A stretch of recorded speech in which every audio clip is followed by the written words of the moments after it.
ഇന്നലെ 5 പേരെ കൊന്ന അഫ്സാൻ്റെ കൊലപാതകത്തെപ്പറ്റി പഠിച്ചുമ്പോൾ നമ്മൾ വേറൊരു കാര്യം ചിന്തിക്കേണ്ടിരുന്നത്, കാരണം അമേരിക്കയിൽ ഇതുപോലെ അല്ലെങ്കിൽ ചില യൂറോപ്പ് രാജ്യങ്ങളിലും ഇതുപോലെ വെടിവെക്കുന്ന പിള്ളേർ തോക്കെടുത്തിട്ട് വെടിയിന്ന് വെടിയിച്ചാണ് കൊല്ലുക ആൾക്കാരെ.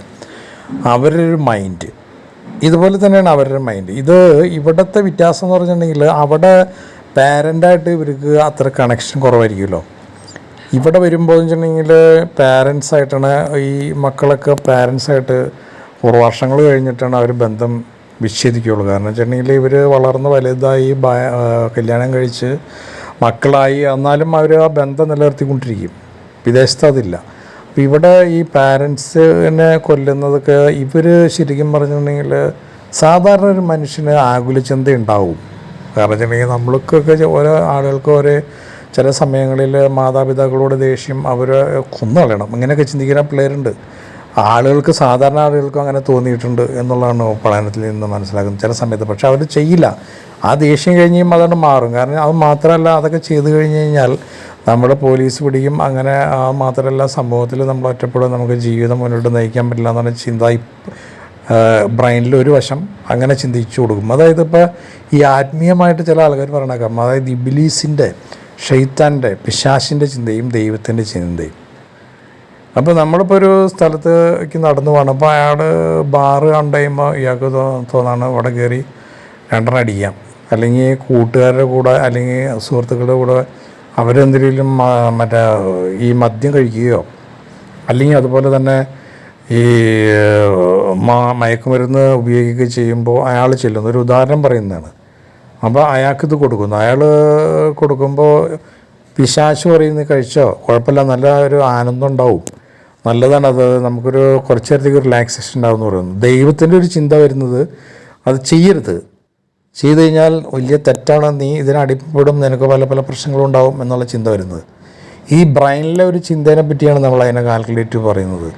ഈ ആകുലത ചിന്ത ഉണ്ടാവുന്നത്, ഇതുപോലുള്ള ഈ ആകുലത കുറച്ച് നമുക്ക് ഉണ്ടാവുന്നത് നമ്മൾ തെറ്റിലേക്ക് പോകാതിരിക്കാൻ വേണ്ടിയിട്ട്, ഭയം ഒക്കെ നമ്മൾ തെറ്റിലേക്ക് പോകാതെയും അതുപോലെ സുരക്ഷിതമായിട്ട് ജീവിക്കാൻ. അതായത് ബൈക്ക് ഓടിക്കുന്ന ഒരു വ്യക്തി, അവൻ ബൈക്ക് നല്ല സ്പീഡിൽ ഓടിക്കുമ്പോൾ അവന് ചിന്ത വരാണ്, ഇത്ര സ്പീഡ് കൂടുതലാണ്, നമ്മൾ എവിടെയെങ്കിലും ചെന്ന് ഇടിച്ചു കഴിഞ്ഞാൽ അപകടം ഉണ്ടാവും, കൈയും കാലും മുടിഞ്ഞ് എവിടെയെങ്കിലും കിടന്നു കഴിഞ്ഞാൽ ഹോസ്പിറ്റലൈസ് ചെയ്യും, പിന്നെ നമുക്ക് യൂറിൻ പാസ് ചെയ്യാൻ ബുദ്ധിമുട്ട്, ടോയ്ലറ്റിൽ പോകാനുള്ള ബുദ്ധിമുട്ടുകൾ, ഇതൊക്കെ സഹിക്കേണ്ടി വരും. പിന്നെ സാമ്പത്തികമായ ബുദ്ധിമുട്ടുകൾ അനുഭവിക്കേണ്ടി വരും. നമ്മുടെ പാരൻസിന് അത് ബുദ്ധിമുട്ടാവും, നമുക്കും ബുദ്ധിമുട്ടാവും. നമ്മൾ ജോലി ചെയ്യുന്ന ആളാണെങ്കിൽ അല്ലെങ്കിൽ പഠിക്കുന്ന ഒരാളാണെങ്കിൽ അതിനൊക്കെ തടസ്സം സംഭവിക്കുന്ന ഒരു ചിന്ത അവന് വരുമ്പോൾ അവനത് കൺട്രോൾ ചെയ്യും. അതല്ലാതെ ആ ചിന്ത മനസ്സിലേക്ക് വരുന്നില്ലെങ്കിൽ അത് അവിടെയും ചെന്ന് ഇടിച്ച് ഇതാവുന്ന ആൾ സ്പീഡ് കൂടുമ്പോൾ അത് ഈ മയക്കുമരുന്ന് കഴിക്കുമ്പോൾ ഇതിനെല്ലാം ബ്രേക്ക് ചെയ്ത് കളയും. ഈ MDMA അതിലും കൂടിയ സാധനങ്ങളുണ്ട്. അതൊക്കെ കഴിച്ചുമ്പോൾ ഇവർക്ക് യാതൊരു ആകുല ചിന്തയുണ്ടാവില്ല. ഒരാളെ അനിയനെ കൊല്ലുമ്പോൾ, അമ്മേനെ കൊല്ലുമ്പോൾ, അച്ഛനെ കൊല്ലുമ്പോഴൊക്കെ ഇവർക്ക് അങ്ങനെ ഒരു ഭയമോ അല്ലെങ്കിൽ ഇത് എൻ്റെ അച്ഛനാണ് അല്ലെങ്കിൽ ഇത് അങ്ങനെ ഒരു മൈൻഡ് ഉണ്ടല്ലോ നമ്മുടെ ബ്രെയിനിൽ. ഒരു വിഭാഗമാണല്ലോ അത് ചിന്ത വരുന്നത്, അതിനെ കണ്ട് കട്ട് ചെയ്ത് കളയും. ഇവർക്ക് അങ്ങനെ ഇല്ല. ഇത് കഴിഞ്ഞ് കഴിയുമ്പോഴാണ് പിന്നെ ഇവർക്ക് അതൊക്കെ മനസ്സിലാവുള്ളൂ. ഇത് കഴിച്ചുകൊണ്ടിരിക്കുന്ന ആൾക്ക് ഇങ്ങനെയുള്ളൊരു ചിന്തയായിരിക്കും. അത് കഴിഞ്ഞ് കഴിഞ്ഞിട്ട് പിന്നെ പോലീസ് പിടിച്ചിട്ട് പിന്നെ അവരെ ജയിലിലാക്കുന്നു. പിന്നെ ജയിലിലായിരിക്കില്ല അവരുടെ ജീവിതം. കുറേ ആളുകൾ വിമർശിക്കുന്നുണ്ട് ജയിലിൽ സുഖമായ ജീവിതമാണെന്ന്. ഒരിക്കലുമല്ല. അതായത് ജയിലിൽ കിടക്കുന്ന ആൾക്കാർക്ക് സ്വാതന്ത്ര്യമുള്ള ഏറ്റവും വലുത്. സ്വാതന്ത്ര്യം ഇല്ലാത്തത് കൊണ്ടുള്ള അവർ ജാമ്യത്തിന് അപേക്ഷിക്കുന്നത്. അല്ലെങ്കിൽ അത് സുഖമാണെങ്കിൽ അവിടെ കിടന്നാൽ പോരെ. എല്ലാവരും ജാമ്യത്തിന് അപേക്ഷിക്കുന്നു. ജയിലിൽ നിന്ന് പുറത്തിറങ്ങാൻ അവർ വ്യഗ്രത കൂട്ടുന്നു, കോടതി പോകുന്നു, പിന്നെ പ്രശ്നങ്ങൾ ഇതൊക്കെ ഉണ്ടല്ലോ. അപ്പോൾ ഒരിക്കലും ജയിലിൽ പോകാൻ ആരാകില്ല. പക്ഷേ ഈ ചിന്ത ഇപ്പോൾ ഒരാളായിട്ട് ഭയങ്കര ലഹള ഉണ്ടാവുകയാണ്.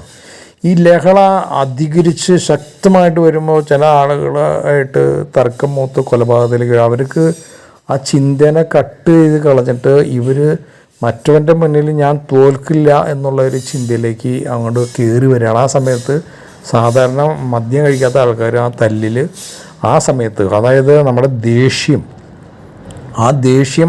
മറ്റുള്ള ആ ചിന്തകളെ ആ അഗ്രചിന്തേനെയൊക്കെ കട്ട് ചെയ്ത് കളഞ്ഞിട്ട് ആ സമയത്ത് എന്തും ചെയ്ത് കളയും. അതങ്ങനെയാണ് ചില ആളുകൾക്ക് ഈ ഇങ്ങനെയുള്ള സംഭവങ്ങൾ, അതേ കൊലപാതകത്തിലൊക്കെ പെട്ടുപോകുന്ന ആളുകളുണ്ട് ഇങ്ങനെ തർക്കത്തിൽ മൂത്തിട്ട്. പിന്നെ ആലോചിച്ച് ഗൂഢാലോചന നടത്തിയ ഒരാളെ കൊല്ലാൻ വൈരാഗ്യം വെച്ച് പോകുന്ന വേറെ കാര്യങ്ങളാണ്. അതൊക്കെ ഇതായിട്ടൊരു ബന്ധമില്ല. ഇത് മദ്യം കഴിക്കുക എന്ന് പറഞ്ഞിട്ടുണ്ടെങ്കിൽ മദ്യം കഴിച്ച് കഴിയുമ്പോൾ ഇത്രയും ആ നെർവസിനെ കട്ട് ചെയ്ത് കളയുന്നില്ല. അവരെ ഒന്ന് ചെറിയ സെറിബ്രത്തിന് ഒരു അടി കൊടുക്കണുള്ളൂ. അപ്പോൾ ഒരു ചെറിയൊരു മയക്കം, ഒരു കുറച്ച് വന്നാലും ബോധം കാര്യങ്ങളൊക്കെ ഉണ്ടാവും. മറ്റത് ഇത് ഡേഞ്ചറായിട്ടുള്ള സാധനമാണ്. ഇത് കഴിച്ച് കഴിഞ്ഞാൽ ഈ തലച്ചോറിലുള്ള ഈ വക നെർവസുകളെയൊക്കെ ഇതവൻ അങ്ങോട്ട് ബ്ലോക്ക് ചെയ്ത് കളയും. പിന്നെ യാതൊരു മടിയിൽ എന്തും ചെയ്യാനുണ്ട്. ചെറിയ തടസ്സങ്ങൾ. ഇപ്പോൾ ഇവൻ ഈ പറഞ്ഞ പല സ്ഥലത്തും കാശ് ചോദിച്ചിട്ടുണ്ടാവും. ഈ കൊച്ചെന്നെ ചിലപ്പോൾ എന്തെങ്കിലും സംസാരത്തിൽ ഏതെങ്കിലും സമയത്ത് അവൻ്റെ അടുത്തും ഇവൻ്റെ ചേട്ടൻ്റെ അടുത്ത് നിങ്ങളിങ്ങനെ നടക്കരുതെന്നോ എന്തെങ്കിലുമൊക്കെ പറഞ്ഞിട്ടുണ്ടാവും. അതുപോലെ ഇവൻ്റെ കാമുകിയുടെ അടുത്ത് എപ്പോഴും സ്വർണം മേടിച്ച് കൊണ്ടുപോയിട്ടുണ്ട്. അവരത് തിരിച്ചു ചോദിക്കുകയോ അല്ലെങ്കിൽ എന്തെങ്കിലുമൊക്കെ വഴക്കുണ്ടാവുക. അപ്പോൾ അവരൊക്കെ വൈരാഗ്യം ഇങ്ങനെ ഫയൽ ചെയ്ത് വെച്ചേക്കാണ്. ഇതിനെ ഒരു സമയത്ത് നിയന്ത്രിക്കാൻ പറ്റാതെ ഈ പറഞ്ഞ പിന്നെ ഈ ഉമ്മ, അതുപോലെ വല്യമ്മ, പിന്നെ വേറെ ആൾ, ഇവരൊക്കെ ഇയാളോട് എന്തെങ്കിലുമൊക്കെ നെഗറ്റീവ് പറഞ്ഞിട്ടുണ്ടാവും, പറ്റില്ല എന്നുള്ള രീതിയിലൊക്കെ പറഞ്ഞിട്ടുണ്ടാവും. അതൊക്കെ മനസ്സിൽ. അപ്പോൾ ഇവൻ ചിന്തിക്കുകയാണ് ഇവരൊക്കെ തീർത്ത് കളഞ്ഞിട്ടേ കാര്യമുള്ളൂ. ആ ചിന്തയിലേക്ക് വന്നു കഴിയുമ്പോൾ പിന്നെ ഈ മറ്റേ മയക്കുമരുന്ന് ഉള്ളിൽ ചെല്ലുമ്പോൾ പിന്നെ ആ ആളെ കൊല്ലണം. ഇപ്പോൾ കഴിഞ്ഞ ദിവസം ഒരു വീഡിയോ ഉണ്ടായിരുന്നു. ആ വീഡിയോയിൽ ഒരു 2 പിള്ളേർ ഒരു ഹോട്ടലിൽ കയറി കഴിഞ്ഞിട്ട് ആ ഭക്ഷണം ബിരിയാണിയൊക്കെ എല്ലാം കഴിച്ചതിന് ശേഷം അവരെ ക്യാഷിൽ വന്നപ്പോൾ ഈ ക്യാഷിലിരിക്കുന്ന ആൾ കാശ് ചോദിച്ചപ്പോൾ ഒരു നീണ്ട അതായത് തൊട്ടകത്തേക്ക് കയറി പോകും മനുഷ്യൻ്റെ ഉള്ളിലേക്ക്. അത്രയ്ക്കും നല്ല സ്മൂത്തായിട്ട് നല്ല അപ്പുറം ഇപ്പുറം മൂർച്ചയുള്ള ഒരു വടിവാളെടുത്തിട്ട് ഇപ്പം ഇങ്ങനെ കാണിക്കുക. കാശ് വേണോ ചോദിച്ചുകൊണ്ട് ഈ ക്യാഷിലിരിക്കുന്ന അതിൻ്റെ ഓണറെ പേടിപ്പിക്കുകയാണ്. അയാൾ ഇങ്ങനെ സ്വസ്ഥമായിട്ട് ഇരിക്കുകയാണ്. കാരണം പുള്ളിക്കൊന്നും ചെയ്യാൻ പറ്റില്ല. ഇവന്മാർ വല്ലതും ചെയ്ത് കഴിഞ്ഞിട്ടുണ്ടെങ്കിൽ അയാളുടെ ജീവൻ പോകില്ലേ. അതുകൊണ്ട് പുള്ളിയൊന്നും മിണ്ടാതെ ഇങ്ങനെ അവരോട് സാധാരണ രീതിയിൽ സംസാരിക്കുകയാണ്. പ്രകോപനപരമായ രീതിയിൽ അയാൾ എണിച്ചെന്ന് കാശ് നിന്നിട്ട് പോടാ, ആരാ നീ എന്നൊക്കെ പറഞ്ഞ് പേടിപ്പിച്ച് കഴിഞ്ഞാൽ ഇവന്മാർ ചിലപ്പോൾ അത് വെച്ച് കുത്തി കഴിഞ്ഞാൽ എന്ത് ചെയ്യും? ഇവരുടെ ഉള്ളിലൊക്കെ ഈ ഇതുപോലുള്ള മയക്കുമരുന്നായിരിക്കും കിടക്കുന്നത്. അന്ന് കാരണം അയാൾ സ്വസ്ഥമായിട്ട് സമാധാനമായിട്ട് അയാളോട് സംസാരിക്കുകയാണ്. പിന്നെ അവരാണ് പോയി ഇതുപോലെ പല കടകളിലും ചെന്ന് ഇതുപോലെ ചെയ്യുന്നുണ്ടെന്ന് പറയണവർ. കാരണം വെച്ചിട്ടുണ്ടെങ്കിൽ ഈ മദ്യം മയക്കുമരുന്ന് ചെന്ന് കഴിഞ്ഞ് കഴിയുമ്പോൾ ഇവർക്ക് കൺട്രോൾ ഇല്ലാണ്ടായിപ്പോവും. അത് സ്വന്തം സഹോദരീനെ പോലും തിരിച്ചറിയാൻ പറ്റാത്ത അവസ്ഥയിലേക്ക് ആയി തീർന്നുകൊണ്ടിരിക്കുകയാണ്. ഇതിനെ എങ്ങനെ ഗവൺമെൻറ് കൺട്രോൾ ചെയ്യും? ഇത് എവിടെ നിന്ന് വരുന്നത് നമുക്ക് ബ്ലോക്ക് ചെയ്യാൻ പറ്റുമോ?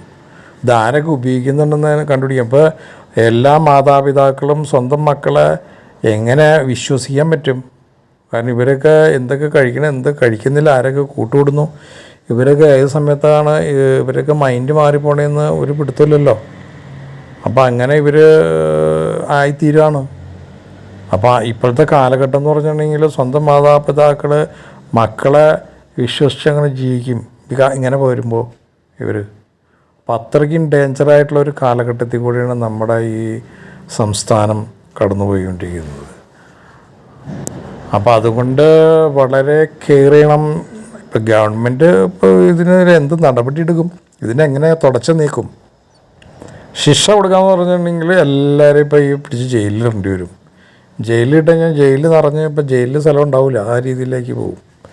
കാരണം കുറ്റകൃത്യങ്ങൾ കൂടി ഇപ്പോൾ ഇവരൊക്കെ ഇപ്പോൾ പിടിച്ച് ജയിലിടാണ്ടിരിക്കാൻ പറ്റില്ലല്ലോ. മദ്യം കഴിക്കുന്ന മദ്യമല്ല, ഈ മയക്കുമരുന്ന് ഇതുപോലെ കഴിക്കുന്ന പിള്ളേരെ അന്വേഷിച്ച് കണ്ടെത്തി ഇവരൊക്കെ പിടിച്ച് ജയിലിലിടാൻ പറ്റുമോ? ഇത് ശരിയായ രീതിയിൽ ഇതെങ്ങനെ കൺട്രോൾ ചെയ്ത് ഈ ചെറുപ്പക്കാരായ പുതിയ തലമുറേനെ എങ്ങനെ നിയന്ത്രിച്ച് കൊണ്ടുവരാൻ പറ്റും എന്നുള്ളത് കൂലങ്കുഷിതമായിട്ട് ഗവൺമെൻറ് വളരെ പ്രാധാന്യം കൊടുത്ത് ചെയ്യേണ്ട ഒരു കാലഘട്ടം അതിക്രമിച്ചിരിക്കുകയാണ്. കാരണം വെച്ചിട്ടുണ്ടെങ്കിൽ ഇതുപോലെ പോയി കഴിഞ്ഞാൽ ഈ സമൂഹത്തിൽ ഒരു രീതിയിലും ഇപ്പം ഇന്ന് ഇവിടെ ഇങ്ങനെ ഇയാളിത് ചെയ്യുമെന്ന് ആരെങ്കിലും വിചാരിച്ചിട്ടുണ്ടോ? അവിടെ ഒരു സംഭവം ഉണ്ടായി. വേറെ സ്ഥലത്ത് ഒരാൾ ഭാര്യേനെ പേടിച്ച് ബാങ്കിൽ കയറി കൊള്ള എടുത്തേക്കണു. അവന് ബോധമല്ലേ ബാങ്കിൽ കയറി കാശെടുത്ത് കഴിഞ്ഞിട്ടുണ്ടെങ്കിൽ പിടിക്കുമെന്ന് അയാൾക്ക് അറിയില്ലേ? എങ്ങനെയാലും പിടിക്കുമെന്ന് അറിയാം പോലീസ്. അപ്പോൾ അയാൾ ജയിലിൽ അയാളുടെ ഉള്ള ഇതൊക്കെ ജനങ്ങൾ അറിഞ്ഞു. അയാളുടെ ആ ഒരു മറ്റേ പുള്ളിക്കുള്ള ഒരു വിലയുണ്ടല്ലോ നാട്ടിൽ, അത് നഷ്ടപ്പെട്ടില്ല അയാൾക്ക്. അപ്പോൾ ഇനിയിപ്പോൾ ഇയാൾ ഈ MDMA കഴിക്കുന്ന ഒരാളാണ്, അതിശക്തമായിട്ട് മയക്കുമരുന്നിൻ്റെ അടിമയൊക്കെയാണ്. ഇയാൾ മദ്യം കഴിക്കുന്ന ഒരാളാണ്, പക്ഷേ ഇയാൾ മയക്കുമരുന്ന് കഴിക്കുന്ന ആളായിട്ട് തെളിഞ്ഞിട്ടില്ല. അപ്പോൾ ഇയാൾ മയക്കുമരുന്ന് കഴിക്കുന്ന ആളാണ്. ഇയാൾ തിരിച്ച് ചിന്തിക്കും, ഭാര്യ വരുന്നേക്കുമ്പോൾ ഭാര്യനെ തട്ടിക്കളയാൻ ചിന്തിച്ചാലോ, അപ്പോൾ എന്തായിരിക്കും? അപ്പോൾ ഇതുപോലുള്ള ഈ അപകടകരമായ അവസ്ഥയിലേക്ക് ഈ പുതിയ തലമുറ നീങ്ങിക്കൊണ്ടിരിക്കുകയാണ്. കാരണം വെച്ചിട്ടുണ്ടെങ്കിൽ റോട്ടിൽ വണ്ടി ഓടിച്ചു പോകുമ്പോൾ പോലും ബൈക്ക് അതിശക്തമായ സ്പീഡിൽ വണ്ടി ഓടിച്ചുകൊണ്ട് പോകുന്ന ആളുകൾ വേറെ ആൾക്കാരെ മേത്ത് വന്ന് ഇടിക്കുന്നു. അല്ലെങ്കിൽ അവർ തർക്കത്തിൽ ഏർപ്പെടുമ്പോൾ തന്നെ ഈ തർക്കത്തിൽ ഏർപ്പെടുന്ന ആളുകൾക്ക് പേടിയപ്പോൾ ഇവരൊക്കെ എന്തൊക്കെ കഴിച്ചാൽ എന്തൊക്കെ ചെയ്യാൻ പോകണമെന്ന് അറിയില്ലല്ലോ. അത്രയ്ക്കും ഒരു ബുദ്ധിമുട്ടുകൾ ഈ നമ്മുടെ സമൂഹത്തിൽ ഉണ്ടായിക്കൊണ്ടിരിക്കുകയാണ്.